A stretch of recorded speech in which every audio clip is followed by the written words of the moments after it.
And now I'm going to discuss molecular bioinformatics instead. And I'm obviously not Sanya, but Sanya is the program leader, but she's not available at the moment.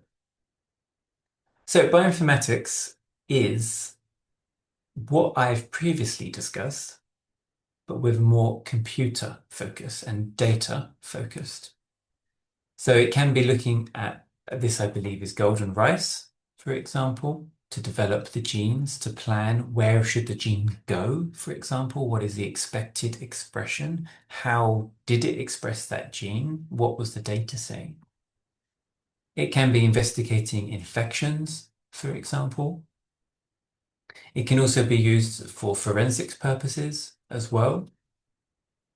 Can also be looking into inflammation and the effect of drugs in different regions, and especially heavily focused in drug development as well. How does it affect the human being? What is the data saying from those persons' results?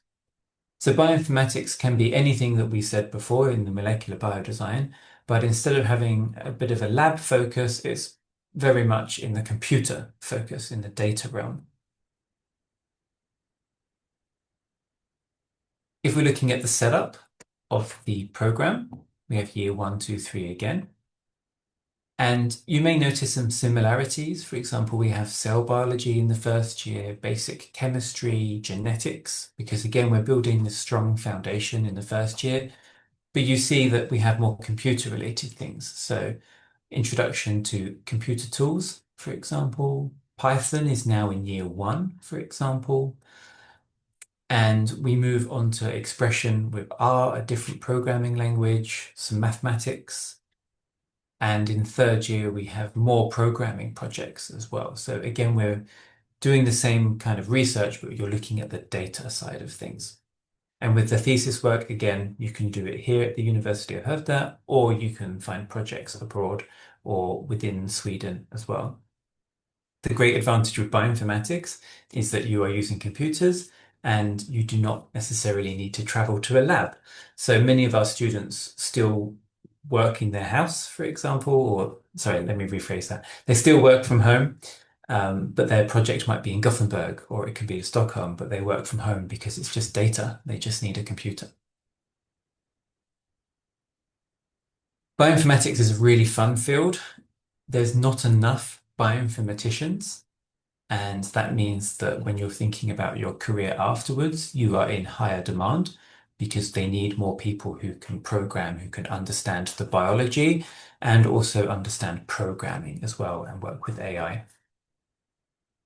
So there's a big demand for bioinformaticians in life science, in the industry in general. These are some of our partner companies and companies which our students now work in. And we recently got funding, I think was it 98 million Swedish crowns, I believe it was, for AI research and drug development. So we've got a lot of research money recently, which is really fun to have a precision medicine department that's going to be developed in the next coming years, which I think we will find many of our bioinformaticians will be working in the future. How to decide what you want to do in the future? It's easy, right? No, it's very hard to decide what to do in the future. If you want lab work, I've tried to make it simple, then you want to think about molecular biodesign. We will still have some computing in this program and some chemistry as well. So you've got diverse choices for the future after that. If you want to work only with computers and only with data, then it's clear you should be in bioinformatics.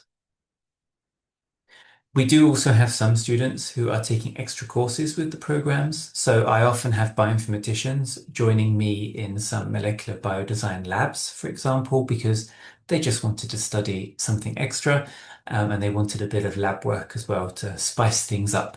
So we do have a lot of students that sort of hop between courses sometimes as an additional course, which I quite enjoy. Okay, that's all for me. I hope I didn't take too much time.